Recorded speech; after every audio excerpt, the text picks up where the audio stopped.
The mobile vaccine clinic bus was an idea that we came up with in the early summer of 2013.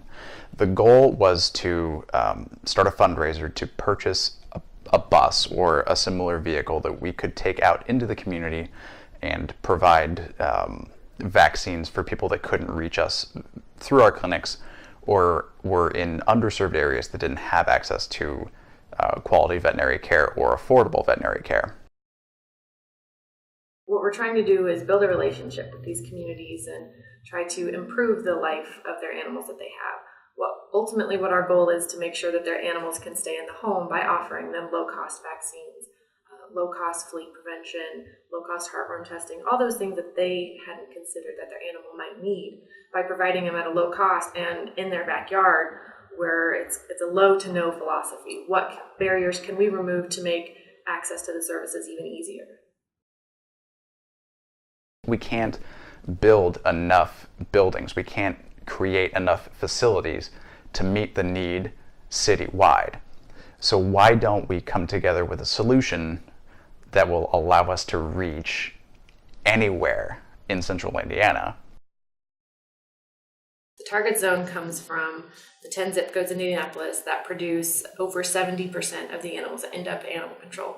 And in layman's terms, that means that those 10 zip codes of the 53 in Indianapolis have a lot of animals. A lot of animals that end up in animal control, a lot of stray animals, and just a lot of issues in general. So by targeting our efforts on those zip codes, we're trying to decrease the amount of animals and animal issues that they might have. The mobile part of this is really going to allow us to get into all of those 5 zip codes in addition to other areas that will help support what we're trying to do and give us the opportunity to raise awareness about services and hopefully make money to continue the great work that we're doing with this. The fundraiser was launched on the Indiegogo platform on July 18th of 2013. Indiegogo campaigns have a window of about 60 days that they operate on. And within that 60-day window between online and offline donations that we received, we were able to raise over $19,000 towards the purchase of a bus.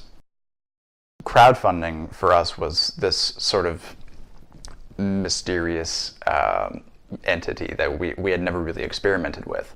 So us being able to raise $19,000, while it wasn't quite our stated goal, it was well above what we had originally started out with when we were talking about this project.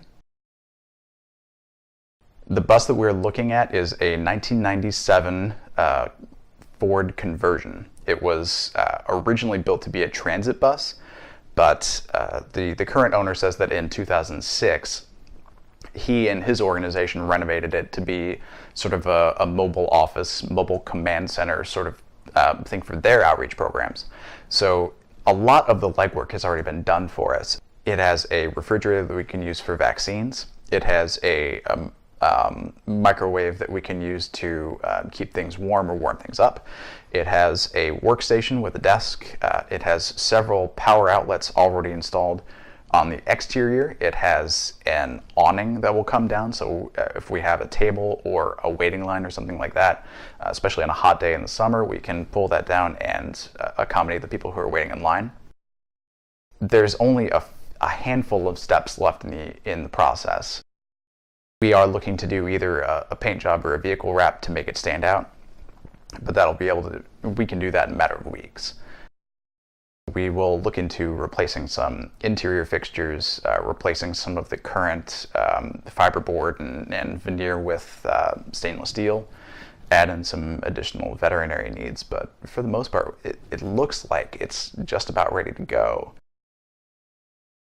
I literally cannot wait to get the bus and be into the communities on a regular basis. The staff is excited, I'm excited. We can't wait to be in people's backyards, literally, if we need to be. Just roll up and set up shop and make sure pets are staying in the home, but that they're staying there healthy also.